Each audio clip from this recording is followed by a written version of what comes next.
I hope I'm wrong, but I think we're heading for a global depression. Do you think it's going to get that bad? Yeah. MSNBC would never let me say what I'm saying. There's a 70-80% chance Trump is going to get reelected. You don't pivot based on presidents. Biden, Pocahontas, Akami, Alfred E. Newman, the Donald. You're counting on the government to take care of you? I don't know. It's an interesting market. Will you guarantee it? Absolutely not. I made more money after 2008 than ever in my whole entire life because the best time to start a business is right after a crash. Incredible. The average firefighter has about 1.2 million in pension, but there's nothing there. Meaning what? Their pensions were stolen. Okay, be prepared because something's about to happen. And the US dollar is fake. People are scared. So we're raising a bunch of snowflakes. The people that are sick of it are not Republicans. It's everybody. And they're like lemmings, you know.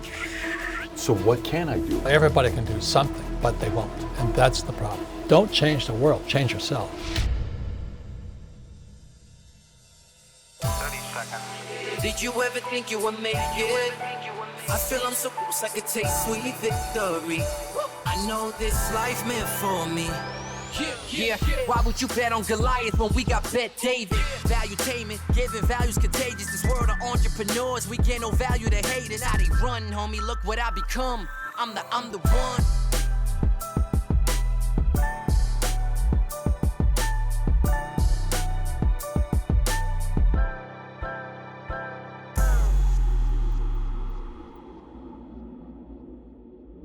So I've read nearly 2,000 books in my life, but this book I read was the third book I read in my life, and it completely changed my views. By the way, this isn't the first time we're sitting down with my guest here today. The last time we sat down with him, I think Valuetainment had 1,200 subscribers, and we were barely getting started, and then it's led to what it is today, nearly 2 million subscribers. And while at that time, I think this had sold, I don't know, 25 million copies, I don't know what the number was, Rich Dad, Poor Dad has sold 41 million copies. I suggested to Robert, I said, maybe he's got to do a new book titled 50 Shades of a Rich Dad. Maybe it's got a whole different market. But anyways, it's good to be back with our friend here, Robert Kiyosaki. Thank you so much for making the time. Thank you. Congratulations on your success. Yes, congrats on this 41 million. Are you kidding me? How does it feel knowing you have inspired so many people around the world to, with a simple concept, a diagram that so many use, the EBSI, from an employee to self-employed to business owner to investor? How does it feel, you knowing you've impacted so many people to make that shift? It's quite humbling, you know, because I almost didn't finish school because I kept flunking out of school because I can't write. So to be an international writer is it's a miracle. I bet your teachers, you know, if they had to see that that's taking place, I wonder what some of the critics who knew you at that time would be saying about 41 million copies today. But let's talk about some of the stuff that's going on today. You know, the market is an interesting market today. I'm kind of curious to know what you got going on. Obviously, you wrote a book called Who Stole My Pension, which we'll get into here in a minute. But it's an interesting market. Dow's at 29K, you know. You got Brexit's about to take place, January 31st, you know, 2020. They're kind of going through that to see what's going to happen there. You got the Iran-U.S. conflict, right? You got the trade war with China, you know, that's taking place, and there's some more going on right now with Japan, but they're kind of getting the deal going, right? You got Venezuela still having some issues with Maduro and Guaido with their oil. You got U.S. with politics. It's a very divisive time with mainstream media and Trump and impeachment and all this, just all this stuff that's going on. A lot of people see that as a scary time. A market crashes around the corner. What am I going to do? I'm going to lose everything. I'm going to go through this. How does somebody like you, from your lens, how do you view today's economy and what's taking place? Well, first of all, the reason I wrote Rich Dad, Poor Dad was because I knew this time was coming. And we have, as a world, have never been here before. And so is it a spooky time? Damn yeah. It is probably the most dangerous time ever. There's nothing to compare it to because there's never been a world economy before. For example, you know, 100 years ago, if there was a stock market crash in England, it didn't affect anybody. But now the U.S. market goes down, the world goes down.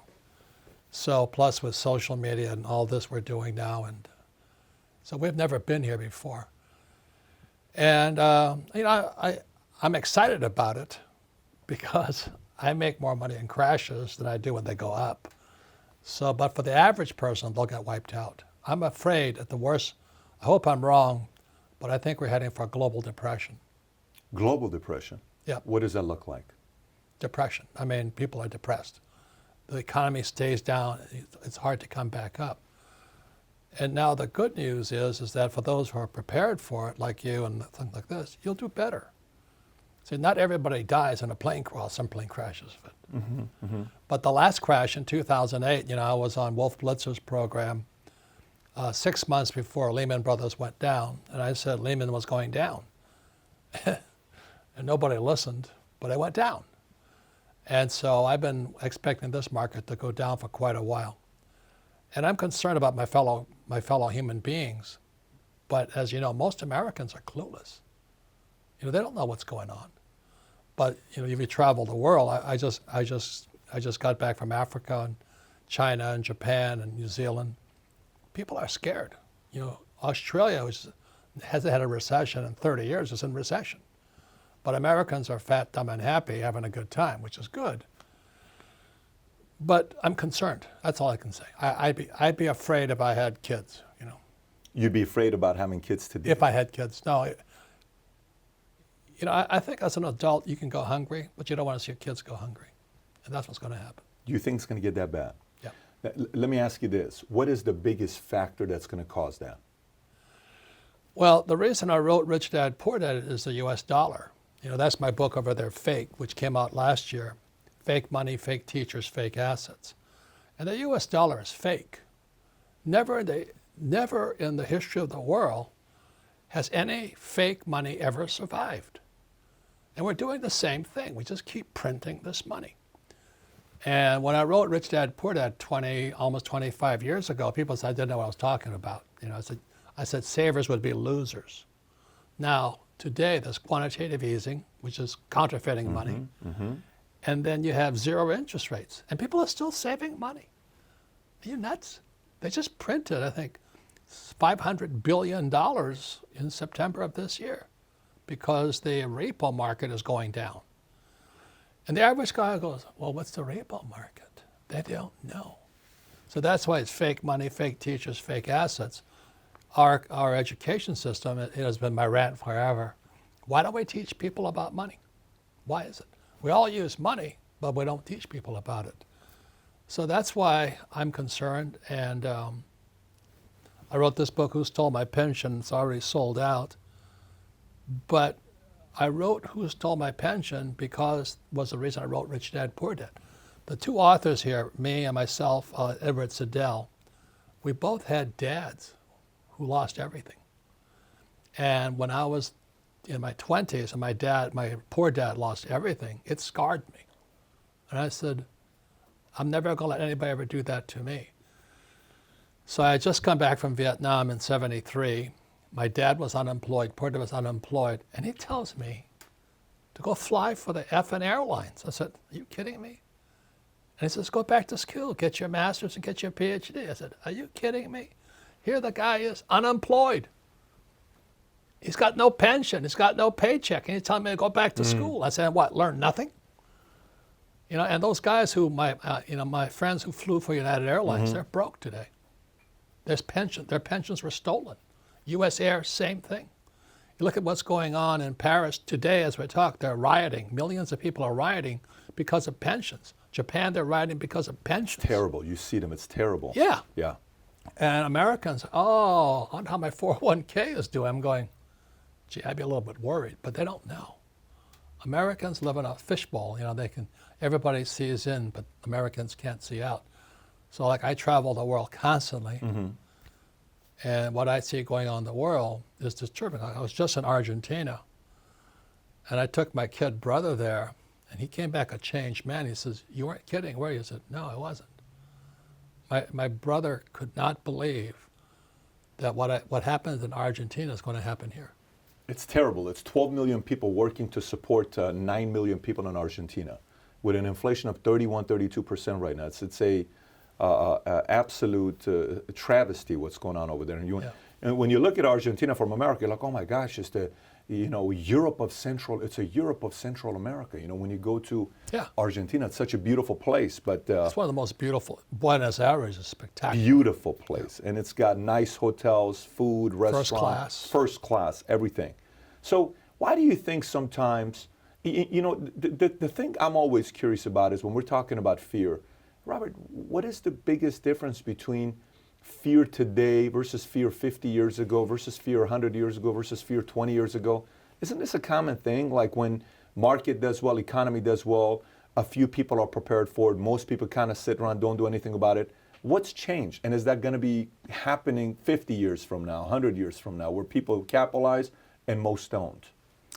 Well, that's a fabulous question because, today when I refer to 2008, most people remember 2008. Do you know what I mean? That's when Lehman went down, Bear Stearns went down. 38% drop. Yeah, they all remember it. But when I started Rich Dad, Poor Dad, the only thing they had was the Depression. I came out in 1997, Rich Dad, Poor Dad came out. And their only reference points was the Depression. And none of the people I talked to remember the Depression. So the fear today, I think people are a little bit wiser, is because they do remember 2008, and they do remember 2000.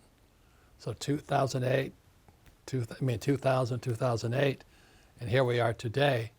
So I think most people are at least kind of tuned in. I hope it doesn't come down, but I'm afraid it will. That's what I have to say. Most people are more tuned in today because it was only 12 years ago when the last market crash happened. I remember 08. 08 was pretty ugly. We started our agency a year later in 09. And That's AIG, the smartest thing you could have done. Yeah, believe me, it benefited us because we got a contract with AIG at the time and a few insurance companies, and we started growing, but everybody was scared. And a part of, the business for us is fear sharpens listening. If you're able to monetize on fear, you can really do some stuff when the market changes. But I want to say what you did was really, really smart, because the best time to start a business is right after a crash. I made more money after 2008 than I ever in my whole entire life, because everybody was hiding like little cockroaches. You made more money after 2008 than your entire life. Yeah, so when, here I'm talking about the coming depression, everybody says, oh, you're such a pessimist, I go, no, I'm excited. I get sexually stimulated thinking about all the bargains that are going to be on the street, I mean, it's going to be bargains everywhere. But everybody else, oh, you're pessimistic. No, I'm actually optimistic. So anyway, so you're very smart. When I study business. Guys who start right after a crash do very well most of the time. It's work for us, whether it was smart, luck, or wise, or a little bit of all Just of it. stupid. We'll take it as long as we Just did. admit you're I'll stupid. take Roll it. I don't care what it is. Yeah. I didn't know what else to do, so I just started. It just didn't work out for us. But so somebody's watching this saying, okay, Robert, it's you're saying this while 2008, 2009, Dow drops off and it goes down to, I don't know what the number was. It goes down to 6,500 at one point, and I don't know the exact month on when it hit, but it hit 6,500 points. And 65, and it was at 14. And it was at 14, and it went to 65. So that's 50%. Yeah. You could have bought Ford stock at that time. I think like 75 cents or $1, and all these other things that took place at the time. Everything was cheap to buy, right? So that takes place, and then we go from 6,500 to 16,000 to 29,000. And I have a friend of mine where I said, hey, you remember that one book Harry Dent wrote? I don't know if you remember Harry Dent when he wrote a book talking about the fact that the Dow's going to go to 42,000, et cetera, and the opposite happened, right? The great boom I had. The great boom, yes. And then there was the other book, which is like, well, it's going to be the opposite. The market's going to tank, and the market went up. So my buddy said, whatever Harry Dent writes, do the opposite. Okay, I don't know if you remember this book. Harry is a friend of mine. Harry, what they're saying about you? We're taking your counsel, except my buddy says do the opposite. And then there was another book that was written where you read Good to Great, and you're hearing all these stories he has in there about Freddie Mac and Fannie Mae. And that book was a big book, Collins, for quite some time, the Red Book by Jim Collins. And the principles haven't changed, but some of the stories of the companies, had changed. I think you used Kmart and some of these other stories. So it's 29,000 right now. Somebody may be watching this saying, listen, there's a 70, 80% chance Trump is going to get reelected the way it's going right now. This impeachment's not going to go anywhere. He's going to get reelected. Joe Biden's not going to be able to debate against the guy. Bernie has some energy. But they're not going to let Bernie get the superdelegates because the superdelegates are going to go to Joe, maybe Warren, maybe it's a broker convention. Bloomberg comes in, he's setting up offices all over the place here, all over the country, spending all this money. He's worth $54 billion, he can do it. But there's the optimists that say, Robert, I don't know. I think Dow's going to go to 35, 40, 45. I think it's time to double down right now. You know, I think things are going to be good the next 4 years, 5 years. I just don't know 6 years from now, but I do know 4 or 5 years from now. What would you say something like that? So will you guarantee it? Absolutely not. See, I'm not in the stock market, so I'm not the guy to ask. And I just don't trust the market because it's so manipulated. I mean, I'm not saying, you know, that book on fake money, fake teachers, fake assets, the Dow. This book, Who Stole My Pension, I write about what is America's #1 export. Do you know what it is? Toxic assets.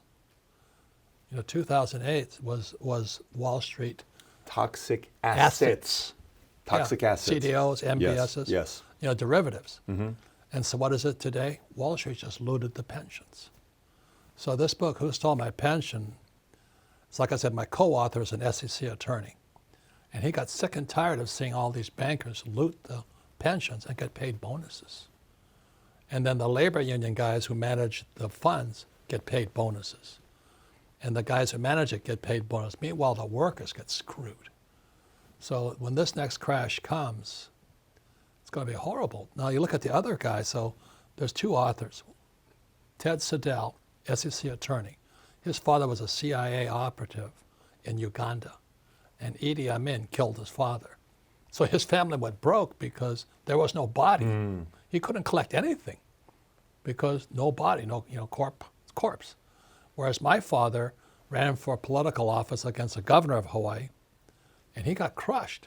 And the governor says, "You're no job, no paycheck, no pension." So my old man's broke.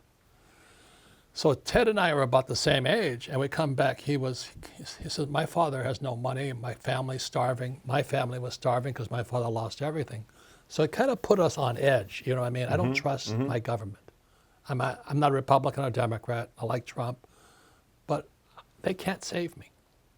You know, Trump, Biden, Sanders. I mean, it's a cast of characters, right? You got the Donald on one side, and then you got Comrade Sanders, a commie, and then you got Pocahontas, and then you got Alfred E. Newman, Buttigieg. It's a reality TV show up there. You're counting on the government to take care of you? I mean, wake up. So you don't at all look at it as they have an effect over your net worth or your next moves? No. So your That's good. You want to make sure that no matter who's in office or if it crashes, you're okay. That's the most important thing you can do. You don't pivot based on presidents? No, of course not. They don't affect me at all. You don't pivot based on presidents? No, I'm not a stock guy, that's why. Okay. So I'm a real estate guy. So for you, it's... I own businesses. So the Rich Dad Company does better in a crash. And apartment houses, they always do well because people have to have someplace to live. And I own oil wells because people are always burning oil. So I always protect my assets that they're crash proof. So let me ask you, the average person's watching this right now saying, okay, Robert, I'm not like you. I don't run a company. I don't have a brand. I haven't sold 41 million copies. I don't have oil. I don't have rental properties. What can I do? I'm in a time like this. You're telling me the market's going to go in shambles here pretty soon because of currency. And we printed $500 billion of money in September just in 1 month, not including the $3 trillion we printed in the last 7 years prior to that. What do I do to be prepared for a time like this?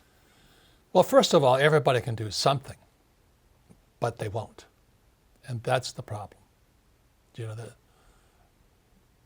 the reason, who stole my pension, there was plenty of money in it, but nobody did anything. They just stole it.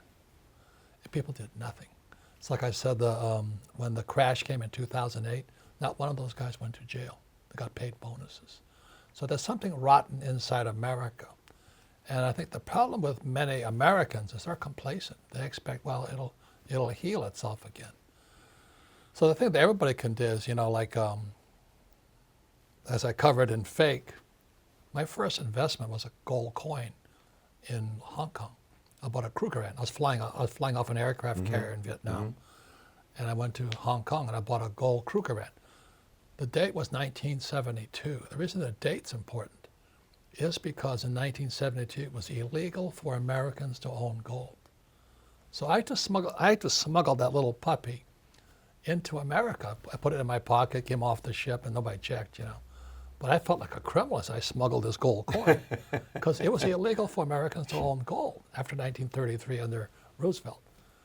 But that gold coin today is worth almost $2,000. The one gold coin. Yeah, and I still have it. What'd you pay for it? 50 cents, $50. $50 to $2,000. 1972. Yeah, it just sat there. So I have and so I never, because I understand money, that quantitative counterfeiting and zero interest rates, I don't trust the dollar. So for most of my life, I've saved gold and silver, and not ETFs. I stay completely out of, I know that's your world, but my world is completely into the hard assets. So I have millions in gold coins and silver coins. I just kept saving it because I don't trust the dollar. So everybody can buy a silver coin today for $20. A silver eagle is $20. But how many people will go to a coin shop and buy it? Probably none. Less than 0.1% of Americans own precious metals. And silver today is 50% below its all-time high. So silver is the biggest bargain sitting in the market as we speak today. It's about $20. It should go to 50. So at $20, and I tell my friends, I go, yeah, think about it. And that's the problem. So everybody can afford $20. Kids can afford $20. The thing is, people won't do it, and you know that too. When you deal with people, most people are pretty sedentary. They want to do the same old thing. Well, Sure. I'm happy. Nothing's going to happen. Oh, you're just trying to scare me. But I was talking to my doctor last night. He says, "You've been saying this stuff for 25 years. I never listened to you." I said, "Yeah, well," he says, "Well, now what do I do?" Because his 401k, as we cover in this book here, the average firefighter has about 1.2 million in pension, but there's nothing there. What do you mean? Their payout's going to be at 1.2 million. The average Firefighter retiree has a $1.2 million pension payout. Yeah, that's how much they'll get paid out. Okay. But there's nothing there. It's a problem. Meaning what? Meaning they don't have the money to pay the benefits? It was stolen. It was stolen by Wall Street. So how is That's that why going to be fulfilled? we wrote this book. How is that going to be fulfilled? Because I know one of the stats Taxpayer. you said by 2050, 2 billion retirees will be above the age of 60. What was the stat you said about? Okay, today is 2020, right? In 10 years, 2030, 2 billion baby boomers across the world will retire. Japan's broke. Argentina's broke. China's broke. Italy's broke. Germany's broke. All these old guys are retiring. And the stock market, I live in a fairly exclusive place in South Carolina, and I was talking to my friends there, and they said, "Oh, we love Trump, we love Trump. Stock market's at all-time high." And I said, "Yeah, but so is our debt all-time high." See, they watch the stock market, they don't watch the debt. And the repo market, the repurchase market, is one of the biggest markets in the world. And the Fed is bailing that one out now. So the average American is watching the stock market, but not what's really going on. So that's why I wrote Who Stole My Pension? So that means retirees, their kids, taxpayers will pay for the heist. So let me ask you this. So one is you said buy coins, whether it's But silver you or don't it's buy gold. gold coins. You don't buy gold coins to make money. You buy Long-term. gold coins because the dollar is going to go down. So I don't trust the dollar. Anytime Buffett says, I remember when Buffett says, he bought $35 million of silver. I don't know if you remember that Yeah. when he bought it. You're like, okay, be prepared because something's about to happen. Yep. Right? If he buys gold, just be ready in the next 6, 12, 24 months. He's anticipating some kind of a crash to be taking place. He's right now in cash because That's he's smart. Yeah, he's anticipating something to happen Yeah. to buy up businesses and rebuild them. He does that all the time. And then he's going to go in after the crash. He's going to go after the crash. Now, the tragedy is, which I cover in Fake and Who Stole My Pension, so you have this defined benefit, which are police officers, firefighters, and school teachers and union guys. Like the UPS drivers, they're pretty smart guys, those UPS drivers. They were getting a $5,000 a month pension. They gave them a haircut down to $850 a month. From 5,000. Screwed them all. Now, this is every one of them, Robert, when you're saying this? From 5,000 to 850. Yep. How can they do that? Well, look at my friends who are airline pilots. Lost everything. They stole the pensions. Nobody talks about it. U.S. Air, they stole the pensions. The Teamsters, they got stolen by Wall Street. And nobody knows about it. Are they not insured? Well, Are these pensions not insured? PBGC, right? Pension Benefit Guarantee. They're broke. The defined benefit, which is the DB pension plan, teachers, firefighters, school teachers. I don't have one. You probably don't have one. No. That was the industrial age pension plan, my father's pension plan. The PBGC was to back it up. Today, as we talk, if they had to bail out the defined benefit pension, it's anywhere from $9 trillion to $17 trillion shortfall. Look at CalPERS, California State Pension, $1 trillion underwater. CalPERS alone. And then now you got the 401k guy. The average 401k guy, at least a school teacher has $1.2 million. The average 401k guy has 65,000. By retirement. The average 401k guy has 65,000 Yeah. by retirement. And so when they, what the actuarials do, you know those guys, right? The guys that put the numbers together, they lump in the guy with 1% in with the guy that got nothing. And it comes out, every American's a millionaire. Because the upper 1%, they're so Of bloody course, rich. of course. They lift everybody else up. If they take the top 5% out, those Oh. numbers will be a whole different story. Yeah, Yeah, you can. You add those billionaires in there, it shows the numbers to be much better. yeah. It looks really good when you average it, But when you look at the case by case, so the average 401k guy is 65,000 to 100k when they retire. That's just America. So remember, Paris is rioting right now because they're trying to cut their pensions. Japan's rioting, Hong Kong rioting, Argentina, Indonesia. The old guys like me are going to suck the system dry. So if anything's going to bring down the market, it's going to be pensions. Because I can't get, I wish I could get younger, but I can't. So these guys are getting older and older. Every day that goes by, we get closer to the edge. And they're like lemmings, So that's why my medical doctor Yeah. says, I should have listened to you 10 Yeah. years ago. So, well, you still got time. Okay, so one is some kind of a precious metal, is one.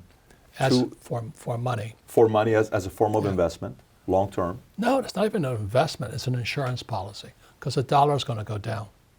So you buy it and you resell it, or you buy it or you keep Just it? keep it. Okay, so long term, you buy it and you keep it and you Yeah. set it aside. I never sell. Okay, so you buy it and you keep it. Okay, so that's one. So what else can I do today? If I know these bad times are coming, I'm a regular guy, what else do I do to position myself better? Well, what a person does is what they can do.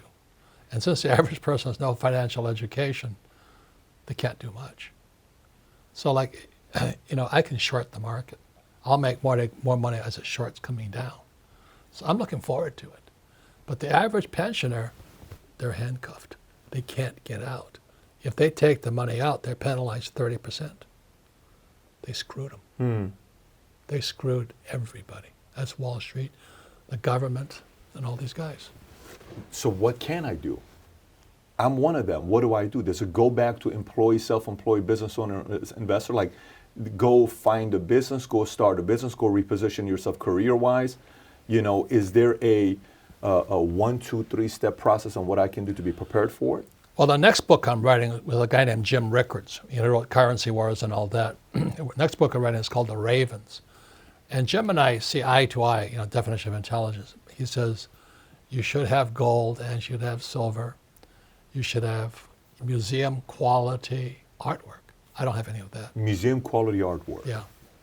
And real estate. Income producing real estate. Like I have a friend in Panama. He has an avocado farm. He says, he's a Canadian. He says, I got out of Canada because Canada's in worse shape than America. And this guy's he's a bond trader. So he's sitting in Panama growing avocados. He says, because people have to eat. Another friend of mine is growing blueberries. But another friend of mine He moved up to, he was from Seattle, excuse me. He had a big house. His kids all moved out. So he converted the kids' bedrooms into one-bedroom apartments. So he put a kitchen and he put a toilet inside his little bedrooms.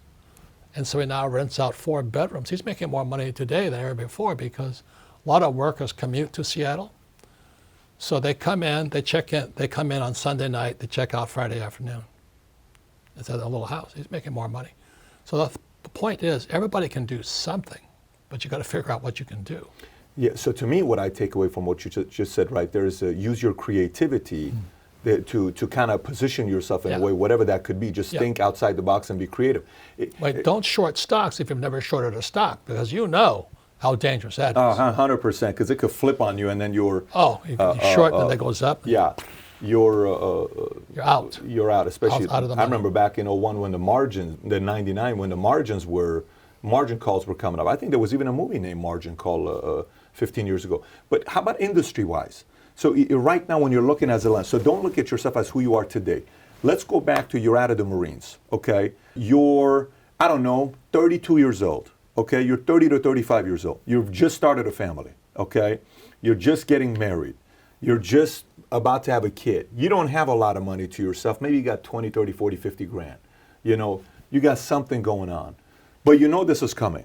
And you're watching and saying, okay, this makes sense to me. I buy into it. This time is coming. How do I pivot now with industries that I can look at that could be good ways to position myself for 5, 10, 15 years from now? Again, if this is Robert 30 to 35, how would you position yourself at that time? You don't have a lot of money.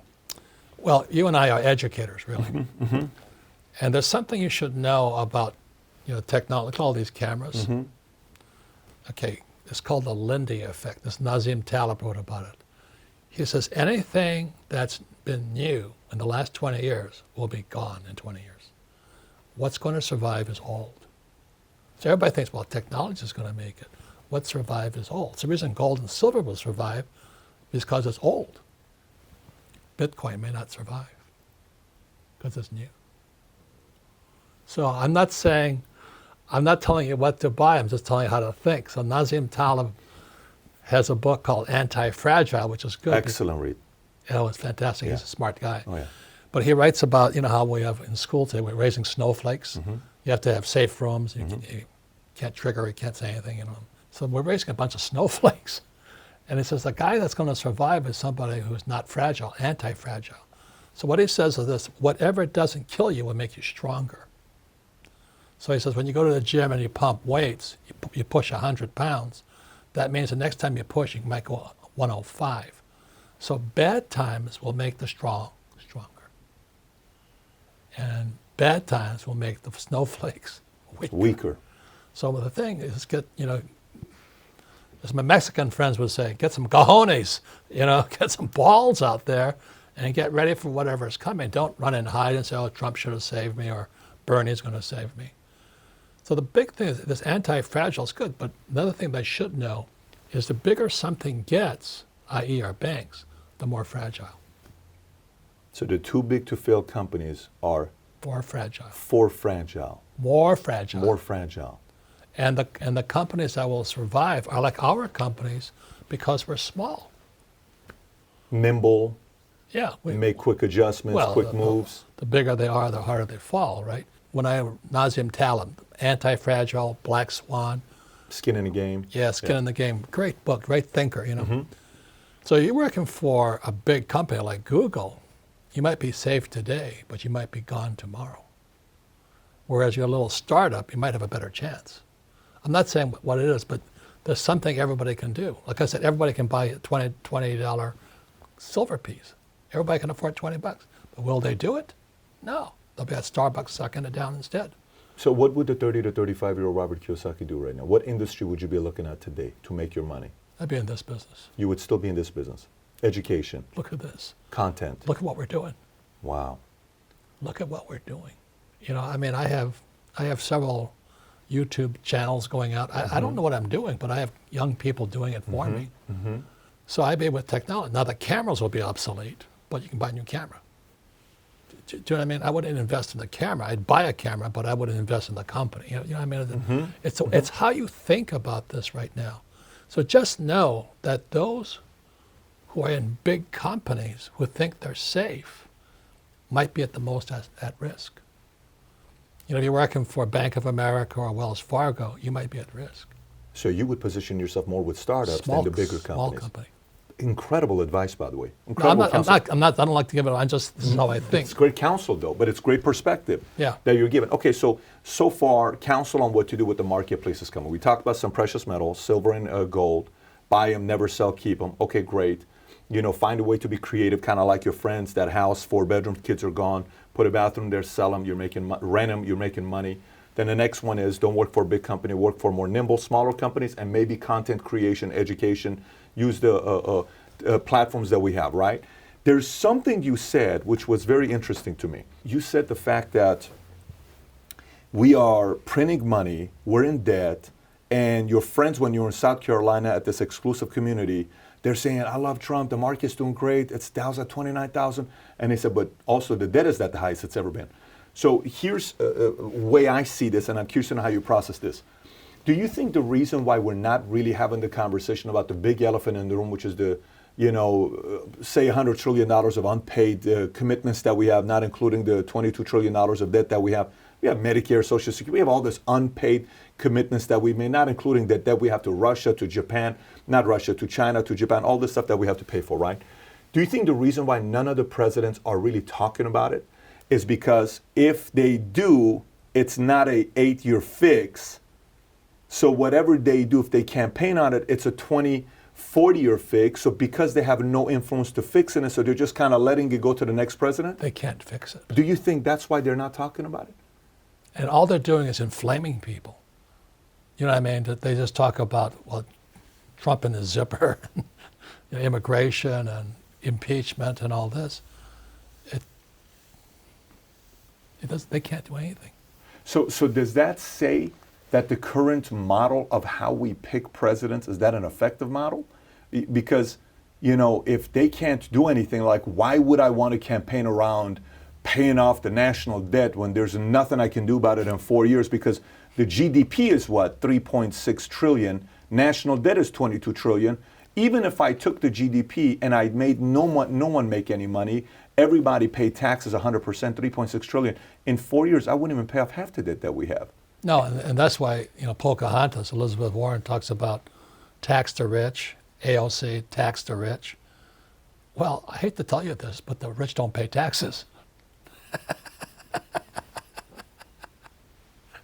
I cover it in fake. It's pretty pathetic, it's legal. You're laughing at what though? What are you laughing at? How stupid our reporters are.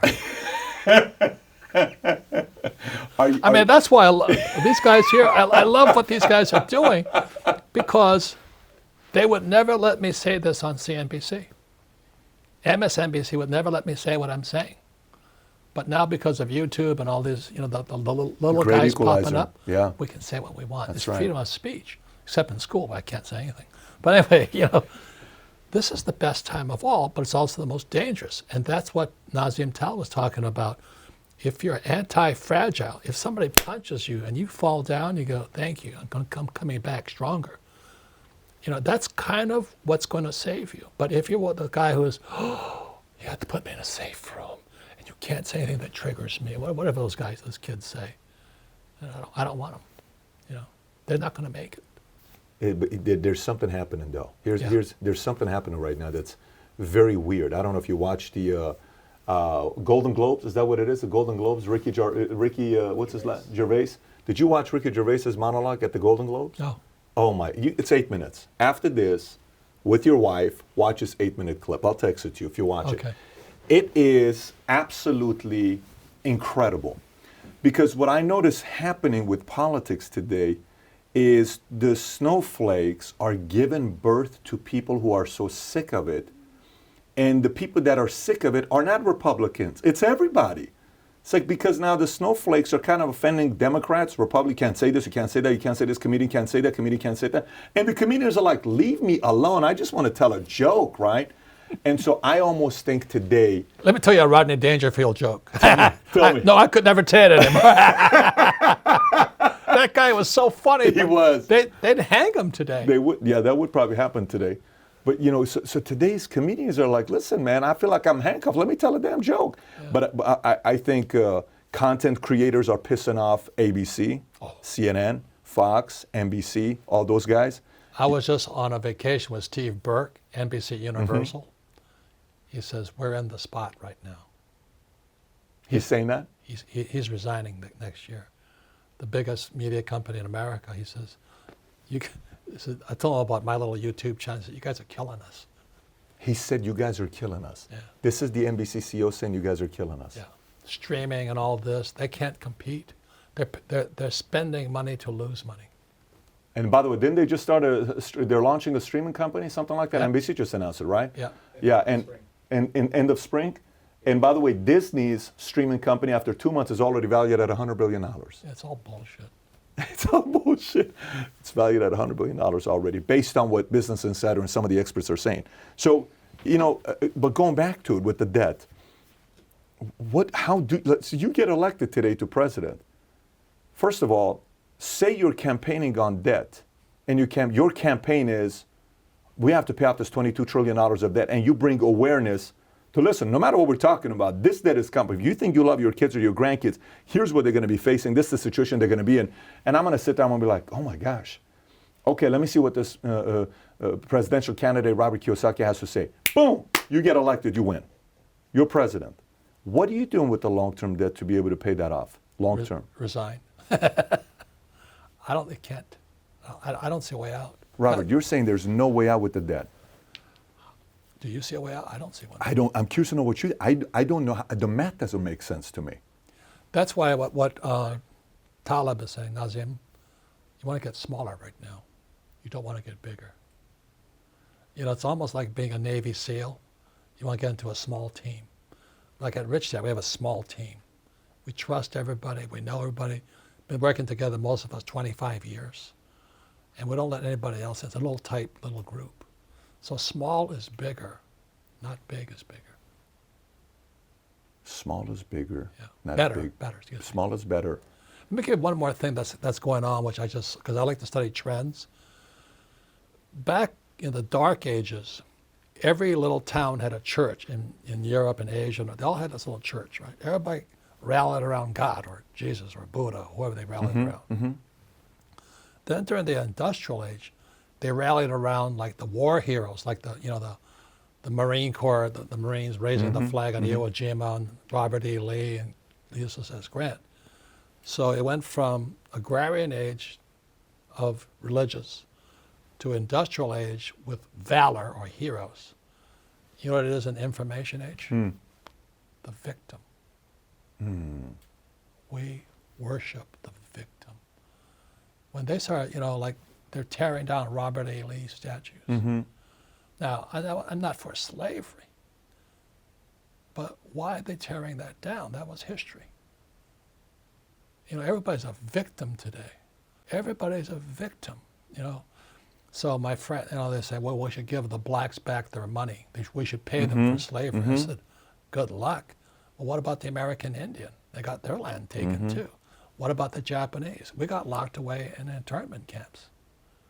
So everybody now, you raise your hand, I'm a victim, everybody rallies around you. I'm not saying it's right to be a victim. It's not right to pick on people. But today, the people we are worshiping are victims. Look at when that Supreme Court justice was, the woman says, he raped me, but she couldn't remember that he raped her or something. I'm going, Kavanaugh? Huh? Kavanaugh? Yeah. I'm going, holy mackerel, the poor guy. She accuses him, but she can't remember. And everybody just jumps all over the guy. And I thought you were innocent until proven guilty, but today, if you say you said something mean, and did this, the whole world wants to jump on you because you created a victim. So what's going to bring America down is the victim mentality. And we're in the middle of it. That's Bernie Sanders, that's AOC, that's all of these guys who just, look at all the victims we got. Look at all the homeless. Look at all this. Look at the student loan debt. I'm going, yeah, look at it, but giving them all money is not going to solve the problem. How did we get here? What's that? How did we get here? I don't know. My standard pat answer is no financial education in schools. What do they teach you about money? So everybody knows in 1971, Nixon took the dollar off the gold standard. And what does that mean? Fake money. That's why I call it fake money, fake teachers, fake assets. As soon as they could print money, any time throughout history, they printed money, the money disappeared. It went broke. Every country that printed money went broke. We're going broke. U.S. is going down. Japan is going down. Europe's going down. South America is going down. Mexico's in serious trouble. Look at Venezuela, the richest oil country in the world. They're going down. Zimbabwe going down. Because we're run by these kleptomaniacs or something. They're called politicians. Everybody's like, same as who stole my pension. The same guys that robbed the world are robbing their pensions. Highly educated elites. I went to Harvard, went to Yale, went to MIT. I'm smarter than you, I know everything. Let me take your money. That's where we are today. They're all poor dads who think they're smart. You meet guys like that, right? They got their PhD, they think they're smarter than Jesus, you know. They make me nauseous. Yeah, feelings mutual. Yeah. They're all over the place in the financial industry, by the way. You see them everywhere. Yep. So your answer to the long-term debt, there's no solution. You don't think there's a solution? No, my solution is always the same. Pull back in. Create your own little fire team. I'm a Marine, you know. We just create a little fire team. I have my accountants, my attorneys, my bankers, I have my little team. Go smaller. Put your own team together. I'm talking about country-wise. What's that? I'm talking as a country. I can't fix that. I can save myself. What if President Trump calls you to be as a counsel? How do we get rid of this debt? Would you say I can't be part of the advisor because I don't think there's a way? I still hunker down. But how would you solve it for him if he wanted you as a counsel? I wouldn't. Or you wouldn't do it? No. Why should I? I'm going to get rich when it falls down.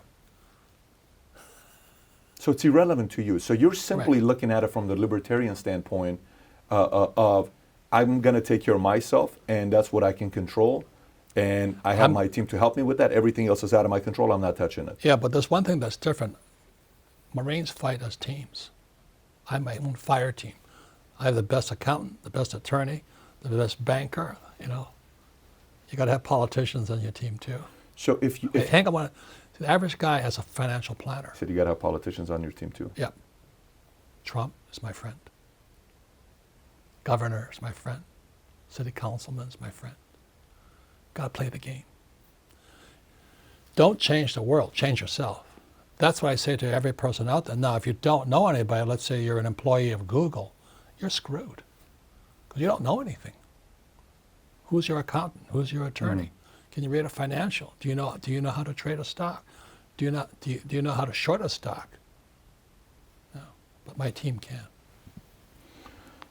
So smaller is better at this point in time. Smaller is better at this time. How do you think President Trump is? I know you and him wrote a book together. 2 books. Why we want you to be rich? And Midas Touch. And Midas Touch, which, by the way, I read Why We Want You to Be Rich, and I have not read the Midas Touch, but I read Why We Want You to Be Rich. Yeah, you guys wrote 2 books together. I remember that. Yeah. And I'm not Republican or Democrat. We wrote together as teachers, like we're teaching right now. I'm not trying to sell anything. And this was actually a good book I read. How are you seeing how he's doing right now? If you're looking at him from the outside, how's he doing right now as a president? I think he's doing great, personally. You think he's doing great? But, you know, he's got too many knives after him right now, as you know. Yeah. But, you know, if he's talking to China, he's at least talking to me. He's talking to Kim Jong-un, he's talking to Putin. He's talking to people. He goes to Davos and he talks to people. And Obama, I'm not Republican or Democrat, Obama pissed everybody off. Did you know when Obama pulled up to China, nobody met him, but they rolled out the carpet for Trump. When Obama talked to Putin, they got into a fight. So you know, Trump is a kind of a dictator, he is. But you need a dictator to talk to a dictator. You don't need a nice guy to talk to a dictator. Obama's a nice guy. He's from Hawaii. I'm sure he's a nice guy, you know. But they laugh at him. And besides, he's a guy, there was a book called Lucifer's Banker, It was Obama who paid Iran $150 billion. And that money came out of Switzerland. And I met the Swiss banker who released the money. And Obama released the money. The 150 billion. It didn't do any good. No. So Hamas got it. They laugh at him. Do you know what I mean? When you were in school, if there was a bully, did being nice to the bully help? No. No.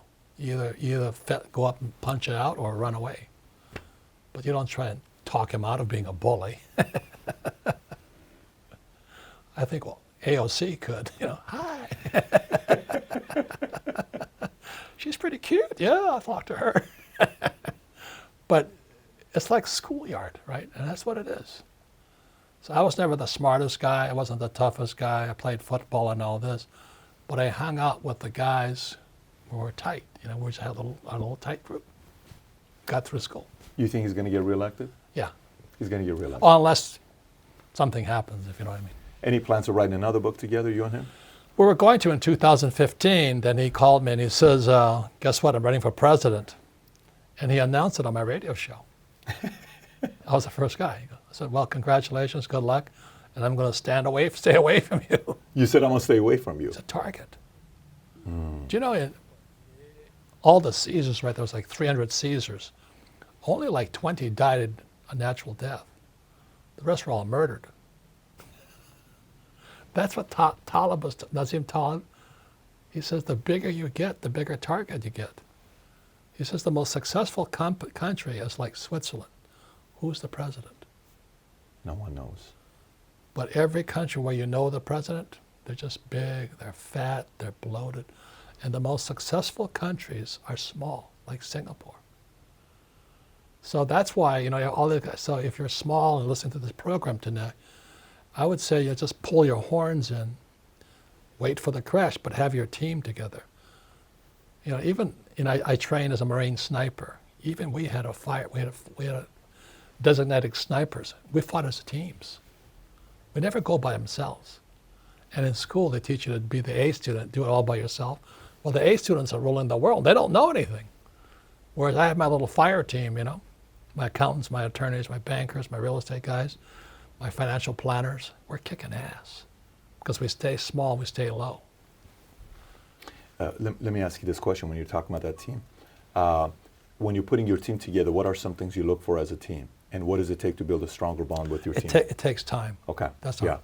Yeah. Because, people, when it comes to money, people lie. So it takes time to build that trust. Can you trust this guy under fire? That's why I love the Marine Corps. We may not have liked each other, but when we went into battle, we're all Marines. I could trust. So it takes some time to put a team together. Yeah, and a lot of flakes out there too. So like a couple of my partners, we're 40 years together. 40 years together. We know each other like brothers. It's the most important thing is trust, confidence, loyalty, integrity, diligence, cover my back. Robert, do you consume content or no? Do you consume content? What's that? Content online. Do you consume content? Oh yeah, I study constantly. What content are you consuming? Well, I love YouTube. I'm always on there checking, I'm listening. If somebody says X and the other guy says Y, I listen to both. I want to know both sides. That's what I love about YouTube. I can check somebody. Like this Bitcoin versus gold argument. You got Peter Schiff and you got Max Kaiser. I listen to both guys. So, Schiff trashes Bitcoin and all this stuff. It doesn't hurt to listen to both sides. So that's why I love it. So you do consume content? Oh, God, yeah. I'm studying constantly. Any final thoughts before we wrap up? Anything we should be thinking about right now? The last words I'll give to you on what somebody ought to be thinking about right now with the current economy and current place that we're in? Well, again, I love what Nassim Taleb wrote. You got to be anti-fragile today. You can't be a snowflake. And our schools are pumping out snowflakes in mass.